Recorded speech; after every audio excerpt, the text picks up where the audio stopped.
Ja, heute geht es um Staubsauger. Ich bin auf eine Instagram-Werbung reingefallen, um ganz ehrlich zu sein. Und davor möchte ich euch so ein bisschen bewahren. Auf der anderen Seite finde ich sehr geil, einen coolen Staubsauger zu haben, der mit USB-C geladen werden kann, der klein ist, der aber trotzdem saugstark ist. Und deswegen habe ich jetzt mal 6 Staubsauger hier getestet. Und ja, wenn dich das auch interessiert, dann würde ich sagen, bleib sehr gerne dran.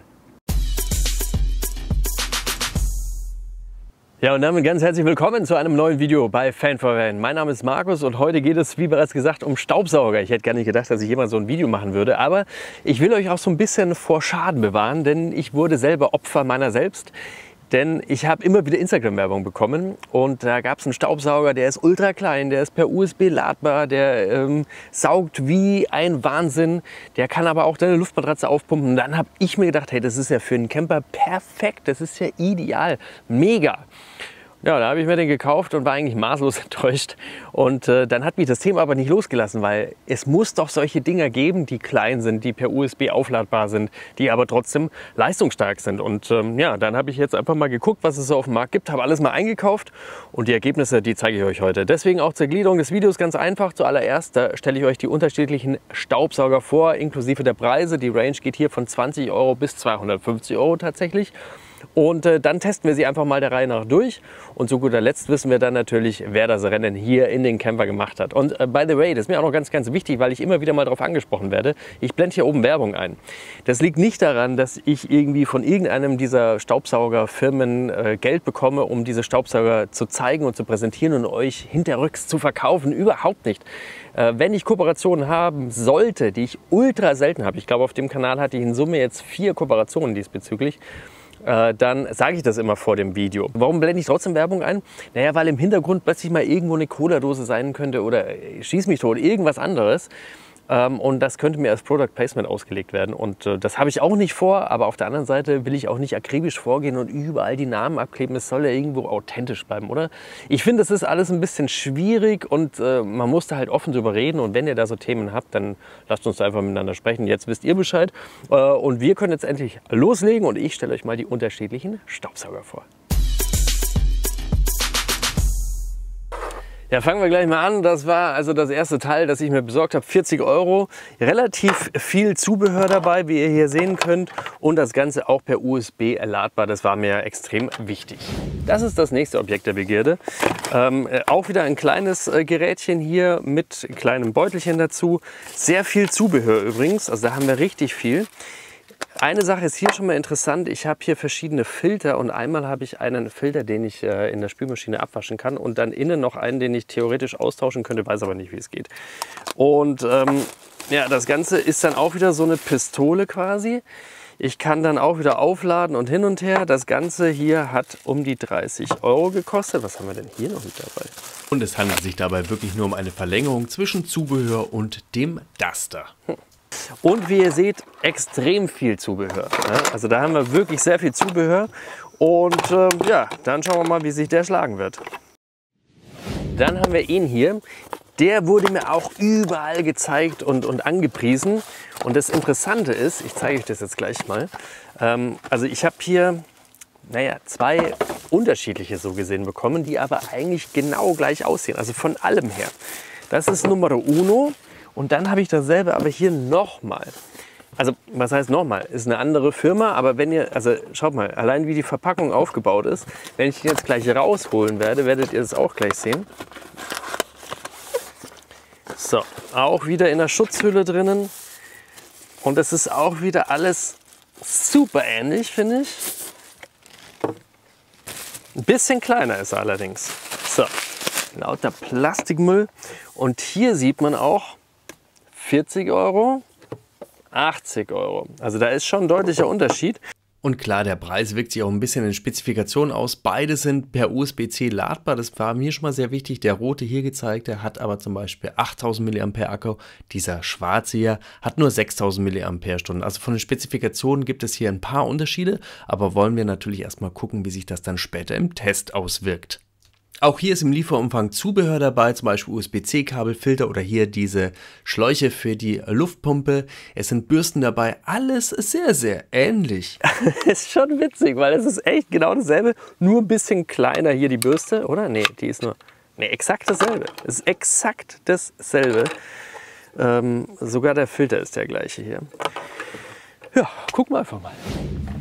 So, dann habe ich diesen hier mir besorgt, einfach nach Recherche im Internet. Und das ist zugegeben auch der günstigste. 20 €. Und der, sage ich mal, sieht aus, wie man von früher so einen Staubsauger kennt. Und da ist auch wieder sehr viel Zubehör dabei. Guck mal. Kann ich auch wieder über USB laden. Bürstchen ist dabei und das kennen wir schon. So, und dann habe ich diesen hier noch. Den kennt ihr schon aus meinen ganzen Videos, weil den habe ich seit über 2 Jahren, länger schon. Der begleitet mich schon sehr, sehr lange, ist der teuerste im Test, kostet, es variiert auch ein bisschen mit welchem Zubehör, Setup und so weiter, aber du wirst um die 200 € zahlen. Ich habe dann nochmal die Bürste dazu genommen, die ist nochmal extra mit 50 €, also zwischen 30 und 50 €. Akkus, kommt halt darauf an, wie viel du haben möchtest. Im besten Fall ist es dasselbe System, wie du vielleicht schon zu Hause bei deinen Werkzeugen hast. Es gibt da aber auch von anderen Herstellern entsprechende Staubsauger und bei mir war es halt Bosch, weil ich das schon zu Hause hatte. Also insofern der teuerste im Test und jetzt würde ich sagen, gucken wir mal, wie sie sich alle schlagen, oder? Bevor wir jetzt aber beginnen, zeige ich euch erstmal, wie ich mein Fahrzeug präpariert habe. Ich bin dazu extra an einen sandigen Stellplatz gefahren und konnte damit immer wieder Sand und Kieselsteine in mein Fahrzeug streuen. Zudem hatte ich ein altes Holzbrett dabei, mit dem ich immer wieder Holzspäne in das Fahrzeug rein raspeln konnte. Und damit es noch ein bisschen anstrengender für die Staubsauger wird, habe ich das immer schön in die Ecken verstrichen, damit man auch wirklich sehen kann, ob sie in den Ecken Saugleistungen erzeugen oder nicht. Ja, und damit können wir jetzt loslegen. Beginnen wir mit unserem ersten Probanden und da muss man sagen, gerade mit der Bürste kommt man an Problemstellen relativ gut dran. Die Saugleistung ist okay und im Test hat er die zweitgrößte Düse. Wenn man zum Beispiel einen Boden saugen möchte oder auch Polstermöbel, dann kann das von großem Vorteil sein, weil man einfach nicht so lange braucht und auch hier ist die Saugleistung akzeptabel. Großer Nachteil ist, wenn man mit dem Schlauch arbeiten möchte, denn der ist so schlecht verarbeitet, dass er immer wieder aus dem Staubsauger herausfällt und das ist natürlich sehr, sehr ärgerlich. Nummer 2, wir präparieren wieder alles, das machen wir jetzt natürlich bei jedem Test wieder von neuem, das ist klar. Zum Staubsauger selber kann man sagen, jetzt kommt wirklich Mäusekino, sowohl vom Auffangbehälter, aber eben auch von den Düsen her. Das ist alles so klein, wenn du da deinen ganzen Camper durchsaugen möchtest, bist du wirklich lang beschäftigt. Das Saugen, wenn man sich aber die Zeit nimmt, funktioniert, also er erwischt eigentlich relativ viel, gerade an den Kanten funktioniert das gut. Und was er richtig gut kann, er kann gut pusten und das ist ja beim Saubermachen durchaus auch immer wieder von Relevanz. Kommen wir jetzt zu unserem Geschwisterpaar. Ich nenne sie jetzt einfach mal die Stabstaubsauger. Was mir hier aufgefallen ist, dass wir zwar nicht so viel Zubehörteile haben wie bei manch anderem Modell, dafür ist das Zubehör wirklich hochwertig und funktioniert zuverlässig. Es ist aber auch relativ klein. Wenn ich die beiden Staubsauger direkt miteinander vergleiche, saugen sie beide weg, sehr zuverlässig. Aber bei dem roten, also dem teureren für 80 €, habe ich ja mehrere Stufen, die ich einstellen kann und ich erkenne ehrlich gesagt keinen Unterschied mit der höchsten Stufe zu der normalen Stufe des schwarzen, also des günstigeren Staubsaugers. Beide arbeiten zuverlässig auch im Kantenbereich und saugen somit alles auf, was ich da reingestreut habe zuvor. Und was mir aufgefallen ist, und das positiv, die Umkehrleistung, also wenn ich pumpe, da kommt wirklich richtig Luft raus und das ist oft sehr vorteilhaft, wenn man zum Beispiel Schienen reinigen möchte. Kommen wir jetzt zu unserem günstigsten Testkandidaten. Zubehör ist dabei, das funktioniert auch relativ gut. Das ist aber generell was man gleich sagen muss. Nach vorne hin, ja, da saugt er, aber zur Seite hin, da bläst er. Und das hat zur Folge, dass man eigentlich mehr im Fahrzeug verteilt, als am Ende eingesammelt wird. Ja, und damit kommen wir zum Premium-Produkt in diesem Test. Und hier kann man sagen, er hat schon mal die größte Düse von der Breite her im ganzen Test. Und nicht nur die Breite ist erwähnenswert, sondern in der Düse befindet sich auch noch eine rotierende Rolle. Und die sorgt gerade, wenn man zum Beispiel Teppich oder Polster saugt, dafür, dass man richtig gute Ergebnisse erzielt. Ansonsten nehme ich gar nicht mehr Zubehör mit, weil mir die Saugleistung eigentlich absolut ausreichend ist, sodass ich auch bei Kanten sehr, sehr gute Ergebnisse habe.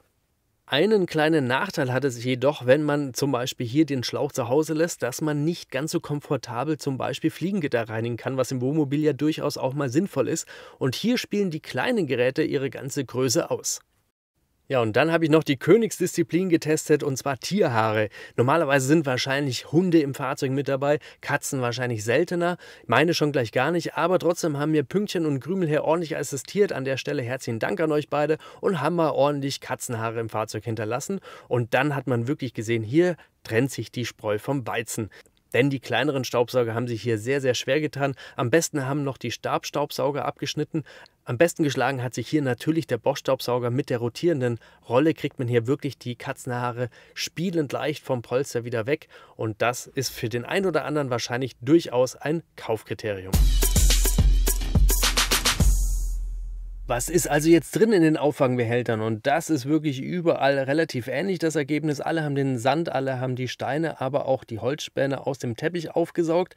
Man muss aber auch sagen, dass man auch hier Unterschiede sieht. Gerade bei den preiswerten Staubsaugern hat man in der Regel nicht so gute Filter. Das bedeutet, zum Motor hin war überall Staub zu erkennen. Am besten haben sich hier die Stabstaubsauger als auch der Bosch geschlagen.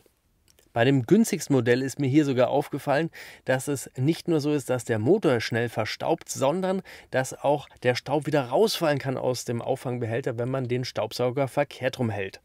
2 weitere Hinweise habe ich noch, wenn ihr euch so einen kleinen Staubsauger kaufen wollt. Achtet unbedingt darauf, dass ihr die Filter auch ersetzen könnt, denn ihr seht hier schon, man kann sie nicht immer perfekt reinigen. Also es sollte Ersatzteile dazu geben. Und eine zweite Sache muss ich auch noch erwähnen, gerade bei den Stabstaubsaugern ist der Auffangbehälter extrem klein und darauf sollte man natürlich auch achten beim Kauf eines Staubsaugers. In der Zwischenzeit, als ich dieses Video gedreht habe, ist wieder ein Modell verfügbar bei Amazon, das ich sehr interessant finde. Vielleicht hat der ein oder andere von euch damit Erfahrungen. Ich blende es hier mal kurz ein. Ihr seht aber auch natürlich eine komplette Übersicht in der Videobeschreibung und noch übersichtlicher wahrscheinlich auf meinem Blog. Insofern kommen wir jetzt gleich mal zum Fazit. So, persönliches Fazit, meine Damen und Herren, und das geht, glaube ich, ganz, ganz schnell. Ich habe es schon der Reihe nach hingelegt, so wie ich das Ganze empfinde.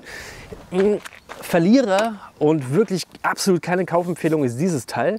Der saugt zwar echt okay, das Ganze ist ein bisschen Mäusekino, weil alles so klein ist, das ist aber eigentlich bei fast allen Geräten so. Aber ich finde halt 80 € im Vergleich zu dem hier, der nur 40 € kostet. Ich habe bei der Saugleistung keinen großen Unterschied gemerkt. Du hast hier zwar eine zweite Stufe, aber das Ergebnis ist eigentlich dasselbe. Deswegen ist das für mich ganz klar der Verlierer, weil 80 € sind da rausgeschmissen, wenn du dasselbe für 40 haben kannst. 20 € dieses Teil hier, naja, meine Erwartungen waren wahrscheinlich zu hoch. Absolut keine Kaufempfehlung, ist super billig, langt sich auch billig an. Du hast gesehen, als ich gesaugt habe, ist hier so viel Luft an der Seite rausgekommen, dass du eigentlich den ganzen Rest des Staubes im Camper noch mehr verteilt hast, als dass du ihn eingesaugt hast. Er hat hier keine Schutzvorrichtung, sodass immer alles rausfallen kann. Weiterer Nachteil hier ist noch die Lademöglichkeit. Da hast du wieder einen eigenen Stecker, anders als hier. Hier hast du USB-C, das heißt also, du kannst da jedes Kabel nehmen, das irgendwie auf USB-C endet. Hier hast du wieder deinen eigenen Stecker, wenn du den verlierst, Pech gehabt. Hier der Kandidat, ich glaube, der ist cool, wenn man Luftmatratzen aufpumpen möchte. Aber ganz offen gesprochen zum Saugen, absolutes Mäusekino. Also der hat mit Abstand die kleinsten Düsen. Dafür ist es also echt nicht geeignet. Er saugt, also der leistet, aber ich finde, es ist am Ende rausgeschmissenes Geld. Kommen wir zu ihm hier. Größter Nachteil an dem Teil ist, finde ich, auch wieder der Stecker. Du hast keinen USB-C-Stecker hier dran, sondern auch wieder einen eigenen. Kannst dann zwar auf die USB-Steckdose gehen, das ja, aber das ist ein großer Nachteil. Ein zweiter großer Nachteil ist hier, dass der Filter einfach nicht wirklich abdichtet. Also man sieht hier so viel Staub und das jetzt nur nach 2-3 Mal benutzen. Da möchte ich nicht wissen, also ich wollte gerade sagen, wie der in 2-3 Jahren aussieht. Der wird 2-3 Jahre nicht überstehen, weil da einfach zu viel Dreck in den Motor reinkommt. Das ist alles so billig, das liegt wahrscheinlich einmal in der Sonne, dann schmilzt der weg. Das plupst auch immer raus beim Saugen. Totaler Quatsch. Ich finde, rausgeschmissenes Geld am Ende. Der hat mich überraschenderweise eigentlich begeistert. Die Saugleistung ist cool, ist eben vergleichbar wie mit dem ersten, kostet aber nur die Hälfte. Kostet jetzt sogar, glaube ich, gar nicht mehr 40 €, sondern nur noch 30 €. Er hat einen wahnsinnig kleinen Auffangkorb, das ja. Er wird auch mit Sicherheit nicht dafür geeignet sein, seinen ganzen Camper durchzusaugen. Aber wenn du sagst, du willst einfach nur mal im Urlaub immer den Eingangsbereich durchsaugen, machst den danach gleich wieder, also entleerst dann den Auffangbehälter gleich oder willst mal in der Küche kurz was durchsaugen oder mal auch einen Stuhl absaugen, ist das absolut ausreichend. Zubehör ist auch relativ hochwertig. Ich finde es auch klasse, dass du damit auch pusten kannst, also Luftmatratzen zum Beispiel aufpumpen kannst, aber eben auch, wie ihr hier gesehen habt, auch rauspumpen kannst. Wenn du so Schienen hast wie hier bei mir oder Airline-Schienen beispielsweise, das wirst du nie alles raussaugen können. Das habe ich ja mal in der Fahrzeugaufbereitung gelernt. Da ist Druckluft immer super. Jetzt reden wir zwar hier nicht von Druckluft, aber ihr habt gesehen, das reicht absolut aus, um da die Steine rauszupusten und dann wischst du die halt nachher auf, kehrst sie auf oder saugst sie danach auf, wenn sie da erstmal draußen sind. Es ist viel effektiver. Und USB-C habe ich schon gesagt, glaube ich. Und ja, ansonsten halt Mäusekino. Und was er auch nicht schafft, sind zum Beispiel Tierhaare auf Polstern. Da beißt er sich auch ein bisschen die Zähne aus. Aber für mich in diesem Test absoluter Preis-Leistungssieger. Ja, und weiterhin in meinem Fahrzeug wird der hier bleiben. Er ist zwar sauteuer, zugegeben, also er ist wirklich wahnsinnig teuer. Und er hat auch noch den Nachteil mit dem Strom. 18 Volt, das heißt, ich kann den nur über 230 Volt laden. Da kannst du mit Sicherheit was basteln, aber es kostet auch wieder Geld. Es ist dann auch wieder nur so eine, naja, gebastelte Lösung eben. Ich habe mir anderes beholfen. Ich nehme einfach immer einen zweiten Akku mit und damit funktioniert das auch. Es harmoniert mit meinem Heimwerkersystem zu Hause. Also insofern ist das für mich alles safe.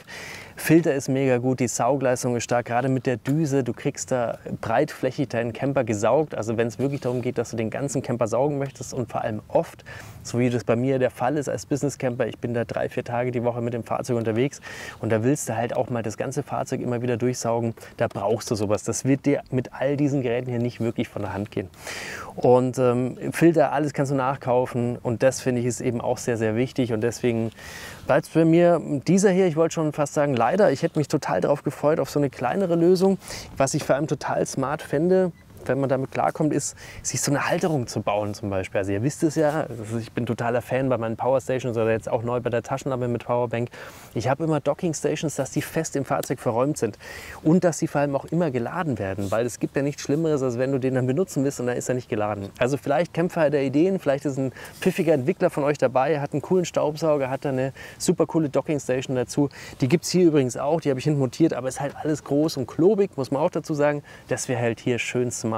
Und ja, ich wäre ein Fan davon. Also, wenn es den einen oder anderen juckt, Kämpfer der Ideen, die Pforten sind offen. Es wird eine Riesenshow geben auf der CMT. Es gibt da ganz viel Neues in diesem Jahr. Also schaut da gerne mal auf Kämpfer der Ideen. Es wird spannend und ich baue auf euch. Ich brauche eine geile Staubsaugerlösung, Leute. In diesem Sinne, das soll es gewesen sein. Ich hoffe, ihr habt euch jetzt ein ordentliches Bild davon machen können. Und jetzt liegt es an euch. Schreibt ihr bitte in die Kommentare. Habt ihr noch einen Staubsauger, wo ihr sagt, das ist das Ding schlechthin? Das sollten wir alle wissen, denn das würde uns ja wirklich allen helfen. Ich bin kein Staubsaugergott. Ich habe mir einfach mal willkürlich verschiedenste Modelle aus dem Internet gekauft. Und ich bin mir sicher, dass der ein oder andere von euch da draußen einen Mega-Tipp habt. Und darüber würde ich mich wahnsinnig freuen und würde dann die wichtigsten Tipps natürlich auch wieder meiner Webseite präsentieren, sodass ihr da alle einen ordentlichen Überblick zu habt. Ja, und dann sage ich erstmal danke fürs Zusehen, bedanke mich vorab für jedes Like von euch, denn das freut mich immer riesig. Das ist eine schöne Bestätigung, dass ich solche Videos weitermache. Übrigens auch Super Thanks. Ich habe damit gar nicht gerechnet und ich hatte die gar nicht auf dem Schirm, aber habe jetzt innerhalb einer Woche 2 Super Thanks bekommen. An der Stelle vielen Dank. Ich blende unten nochmal die Namen ein. Ihr seid spitze und das ist für mich eine wahnsinnige Ehre und sowas erwarte ich überhaupt nicht. Aber an der Stelle nochmal ganz herzlichen Dank an euch. Ja, und ansonsten würde ich sagen, wenn ihr es noch nicht gemacht habt, abonniert gerne den Kanal. Hier geht es immer rund um das Thema Camping. Jeder von euch ist mir herzlich willkommen.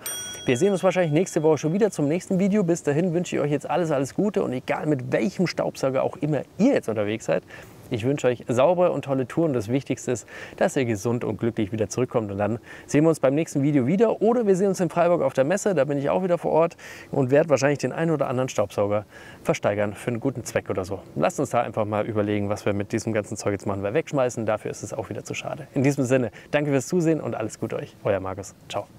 Hasta la vista, Staub.